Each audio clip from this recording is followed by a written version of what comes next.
Oh, hi friends. This is Lee from Agape Studios. It is July 22nd, 2024.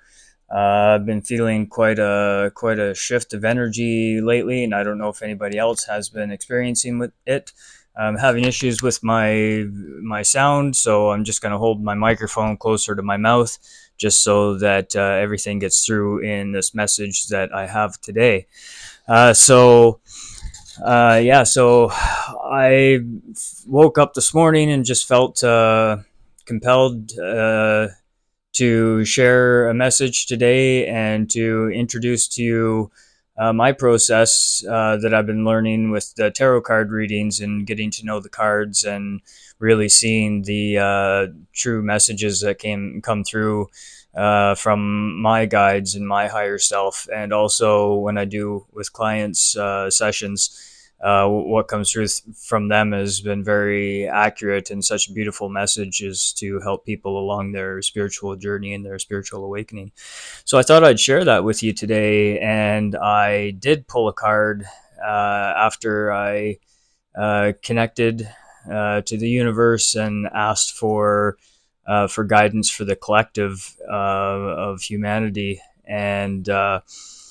And what came up is also a beautiful message for my fellow light workers, and I'll tell you what I mean by light workers for those who is unfamiliar with that term or are curious about it.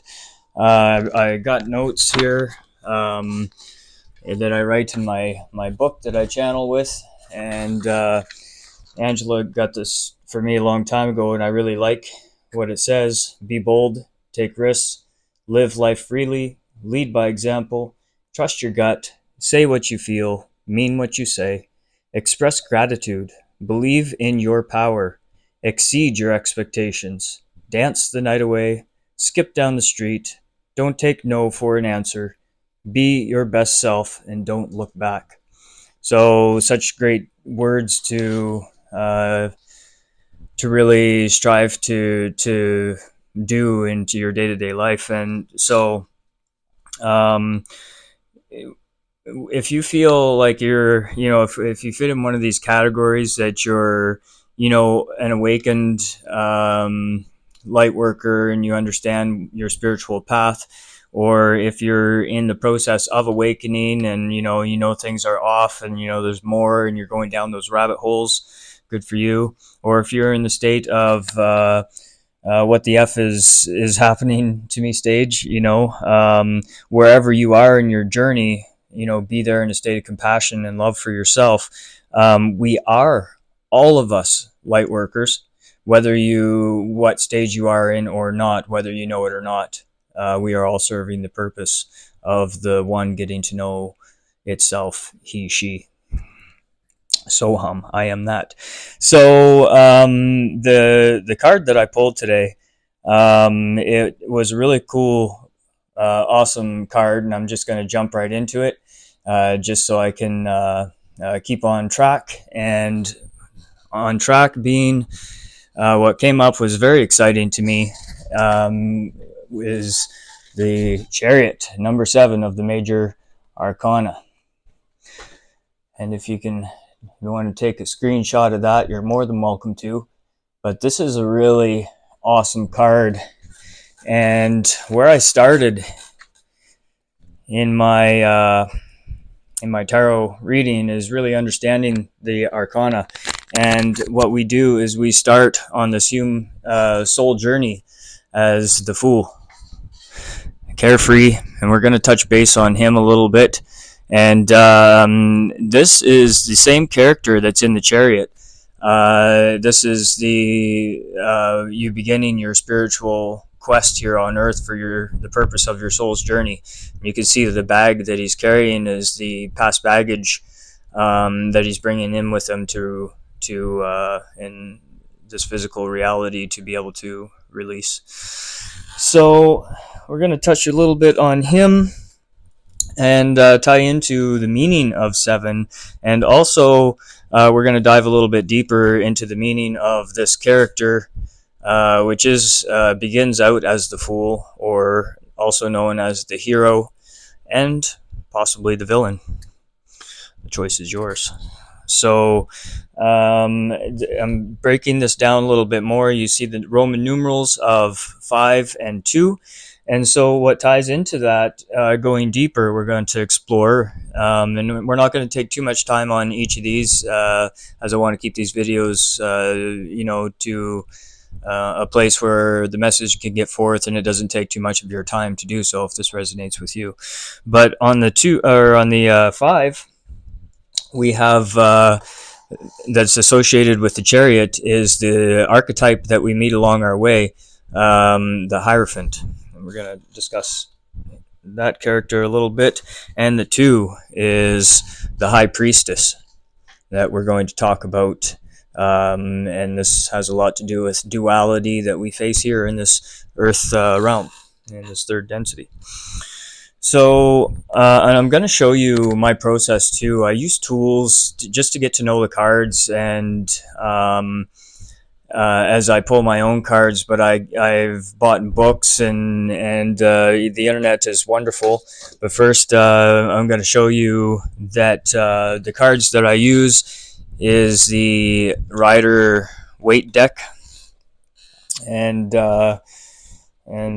they just work really well for me with the symbols and everything that's in the cards, and symbols are what your subconscious uses to, or it activates many aspects of you for your subconscious. It's a language of your subconscious is symbols, and which is why I use them a lot in my art, because I know that it on a deeper soul level it'll pass those messages along to another who looks at it, and something just resonates with you, and it just sparks a maybe there's more, question. So I'm just going to try to put this on here just to see if it'll work or not. But anyway, I'll try to project my voice. I've been having issues with sound, as I said. But I use this book quite a bit as a reference. The tarot book, the only tarot book you'll ever need, by Sky Alexander and Mary Shannon. It's such a great way to be able to tie in the numerology, the meaning of the deeper spiritual meaning of the numbers that go along with it, and the characters along your journey, the archetypes that you will find and meet. And hopefully this will spark a curiosity in you to know that you can be that one, if you're wanting to explore tarot or anything like that, that just gets a deck and starts exploring it, and it's amazing what comes up for you. So, and to help you stay grounded also into the experience and bring spirit to matter is really the ultimate goal, and love into our experience. So as we start on our fool's journey, and I'm just going to start there briefly, and you see him there with his little dog, or Toto, who kind of just is like an inner voice, pulling him back from danger once in a while when he's going a little bit off center. Yeah, so you can, the dog that plays around him, pulling him back from danger ahead, from the dangers ahead, suggesting that our instincts, if followed, provide us with guidance in our life's journey. And the fool is shown as a person full of confidence, often the confidence of youth and trust in the universe. He symbolizes that blind leap of faith that we all must take upon entering the journey of life itself.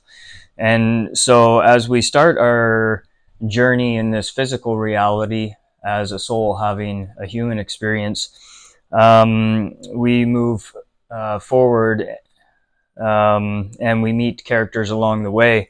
And our goal in this card is to become that warrior that is armored with truth and light.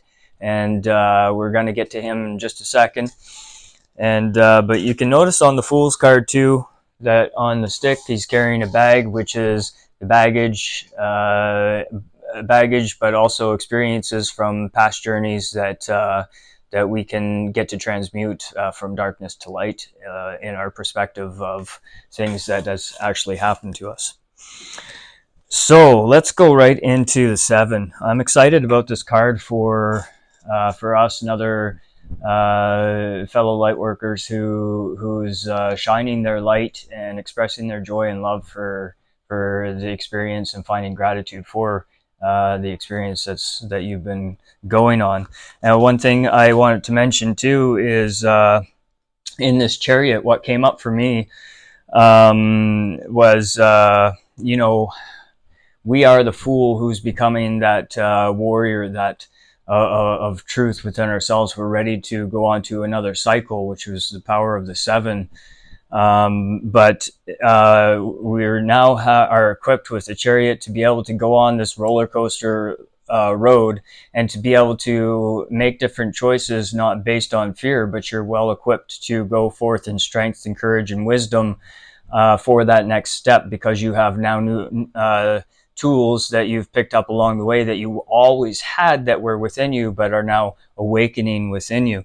And so if I were the architect of my experience, and we all are, because we chose, each and every one of us, this experience before we entered into the physical realm, in our soul state, we are the architect, and we planned and designed all of this. And if I were the architect of an amusement park, I wouldn't make a roller coaster ride that was straight from here to there, and just, how boring would that be? I'm going to design a roller coaster ride with a lot of loop-de-loos and a lot of up and down, and throw your guts up and figure out what the heck's going on, so that you can see, at the end of the ride, and most people, when they go through this soul's journey and at the end of their time here, where they shed the vessel and continue on to back to their natural state, which is their spirit state, they just get off the ride and they're like, whoa, that was fun. I really enjoyed it. I want another ticket. And as we are usually, if we're in our childlike state, if we're at an amusement park, when I was younger, I would have picked the biggest roller coaster ride and anything that spun me around uh, every time. And I would buy another ticket and buy another ticket. And that's kind of like how it is for me on a soul journey, is we're here to be able to learn to love ourselves from within, and allow yourself to be guided and trust by your guides and your higher selves, to understand that they see the direction to take, and they're waiting for you to learn how to listen in a different way. And that's why I love the tarot card readings. So anyway, that roller coaster ride of life, when you can understand what this is for the experience, the physical realm is not truly real. We live in a holographic fractal universe of mind. Everything is mental in the first law of hermetics. So if that's something that strikes a chord in you, I encourage you to go down those rabbit holes and research these things yourself. And these are things that have helped me along my way in my studies as well. So I'm going to tie right into the 7, because it's really cool. It's an awesome number. For me, it's very special because I found so much in that number. As you can see behind me, I have the 7, my 7 seals of revelation that I have. This is my original one that I made, that I've expressed my journey in this, and this is how it kind of came out for me in my awakening process, and it's been so cool. But the 7s symbolizes inner life. And I'm reading from this book, so I can show you how I've been getting to know the cards as well, just to show you how simple it is, really, and anybody can do this. So the number 7 symbolizes inner life, solitude, and soul searching. 7 is a mystical number depicting wisdom and spirituality. There are 7 heavens, 7 days a week, 7th being holy, and I like to use the word WHOLE, whole, holy. 7 colors in the visible spectrum, and 7 notes in many musical scales, and 7 major chakras. And as you can see behind me, I have explored in depth the chakras. I love how they shine a light so that you can see all sides of yourself from a different perspective, and so that you can propel forward and not anchor yourself to to that baggage that you carried in as the fool on your fool's journey. So when sevens appear in a reading, they indicate a time of turning inward to discover the meaning of life, what has been happening to you, and why. You may be searching for answers. Perhaps you feel an intense need to be alone. Seven often refers to rebirth and spiritual resources. Some people retreat from the busyness of everyday life at this time to attend to their inner development. Emblematic of the path of solitude, analysis, and contemplation, seven marks a time when you are exploring your individuality in your own way. And it suggests that it's not a time to begin projects related to the material or financial world. Your energy is focused on the inner rather than the outer realm. But pay attention to the outer realm, as it's truly a mirror and a reflection of your inner world and how you feel and perceive things. So pay attention to that. So now's a good time to examine your past experiences and evaluate what's happening in the present day.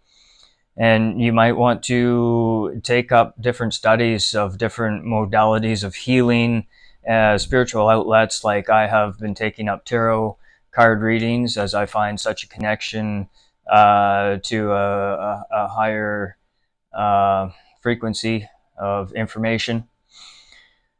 And it's also a good time to pay attention to your dreams as well. Especially, your dreams is a tool that your subconscious uses to communicate with you, as your dreams are truly even possibly more real than the world that you experience when you open your eyes from a sleep.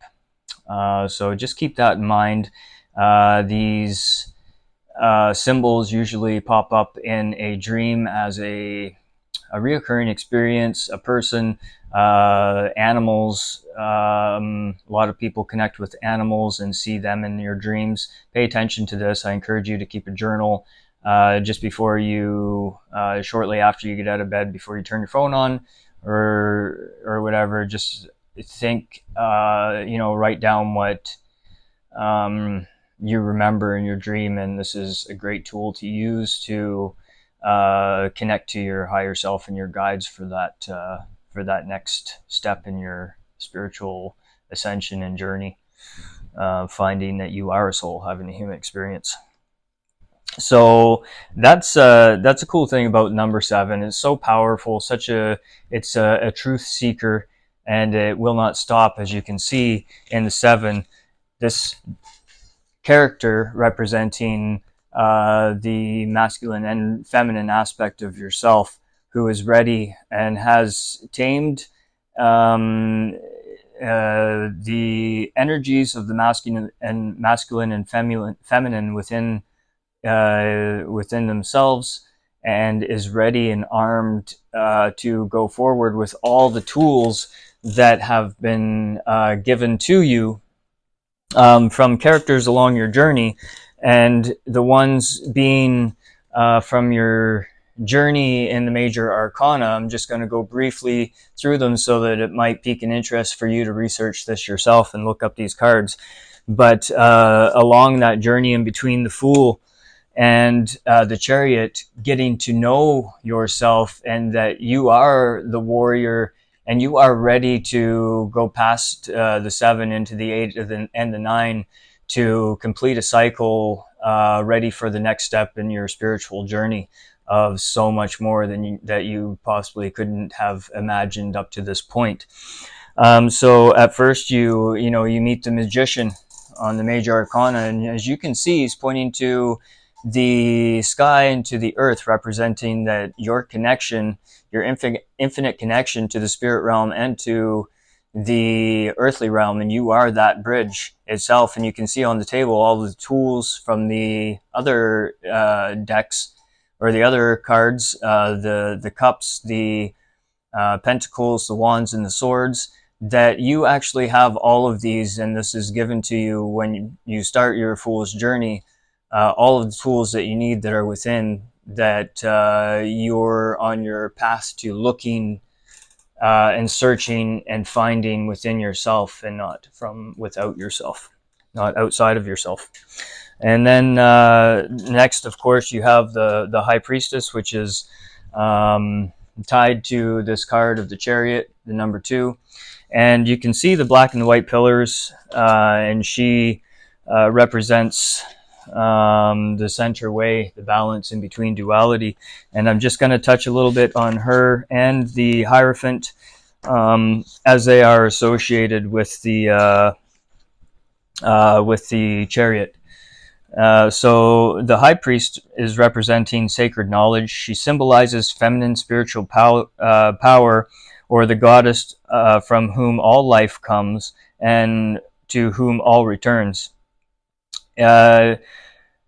This book that she holds represents the Akashic Records, the divine repository of human lives, past, present, and future. And also she sits between 2 pillars, which represents the dual nature of our world: good, evil, light and dark, positive and negative, the polarity that we face in this experience.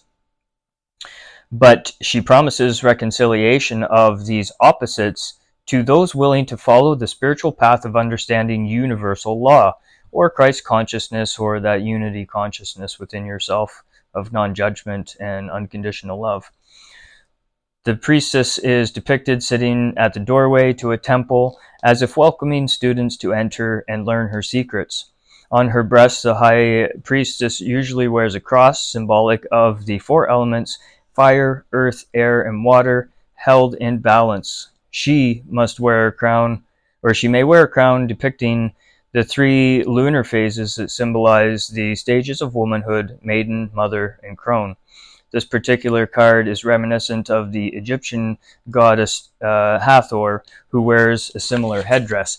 And I'm actually working on a piece here of my 7 seals that represents, I don't know if you can see it there, but there is a Hathor symbol headdress on this piece, representing creativity into the physical experience here. And the High Priestess is also linked to the Egyptian goddess Isis, queen of the intellect in her veiled form. Isis fully understands the workings of the universe and is familiar with both the upper and the underworld, where her husband Osiris reigns. She knows secrets of regeneration and death, and of the transformative powers inherent in sacred knowledge. Very interesting character to be tied to, and I'm just going to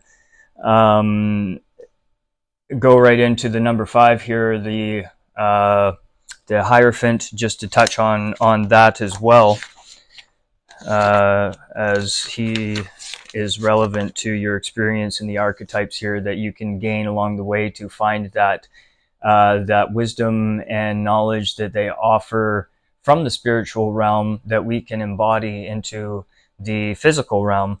The Hierophant, if you can see, there's 2 people at his feet.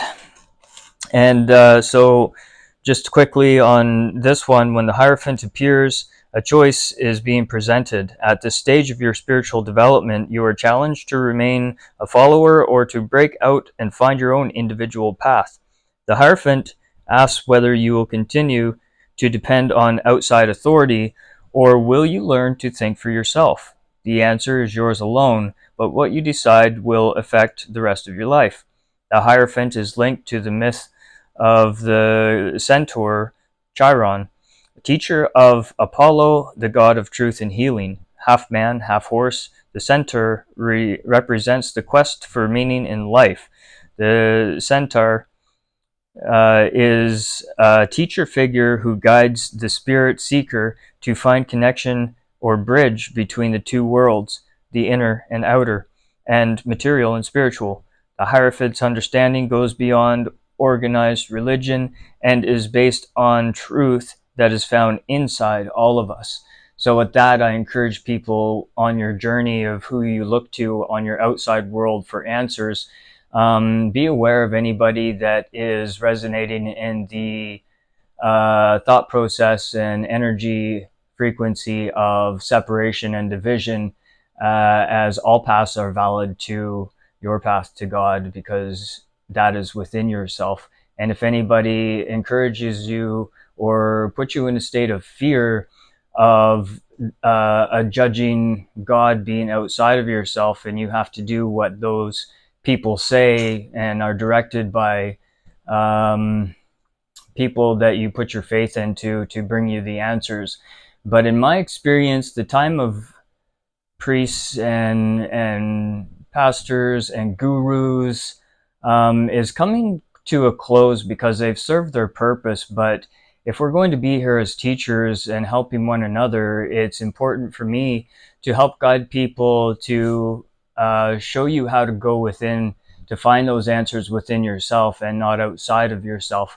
And so that is where the true healing begins. Is I am a healer, yes, but I am here to show you how, maybe sharing my experiences on how I'm able to find that center within myself, in my heart, and then just be able to share that with others, to maybe give a path if anybody's interested in that spiritual quest to become that chariot figure who's ready to accept the darkness within themselves, as all of us have darkness within us. It's our ability to be able to self-regulate our emotional state and our perceptions of what this experience is, and to be able to alchemize that energy with gratitude and love for the experience that it actually is on our soul's journey, and to be able to see everything in a place of gratitude and step into that inner knowing, to create a new reality here on earth, and to step into our power as the co-creators, accepting the fact that we are God experiencing itself in so many different reflections as you and I. We need to start accepting in not judgment where people are in their soul's journey, because this is something that we all chose to step into when we entered in this physical realm. So where was I? I don't know if I mentioned this, but I'm just going to show the other ones. 3 is the Empress, representing bringing the soul into the physical creation. 4, the Emperor.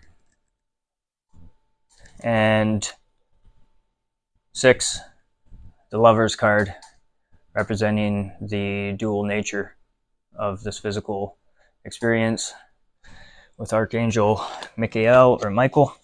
So I thought that was a really cool, interesting reading today for humanity, just to remind us that we all have the tools within ourselves to really pierce the veil and step out of the cocoon, and stop resisting the process, and trust in your higher self and your guides to take you on the right step of the way. You are always, and we are always, in the right spot at the right time. If we can have compassion and patience for ourselves, it makes it easier and easier to move through those densities that we have to face within our experience that we create for ourselves.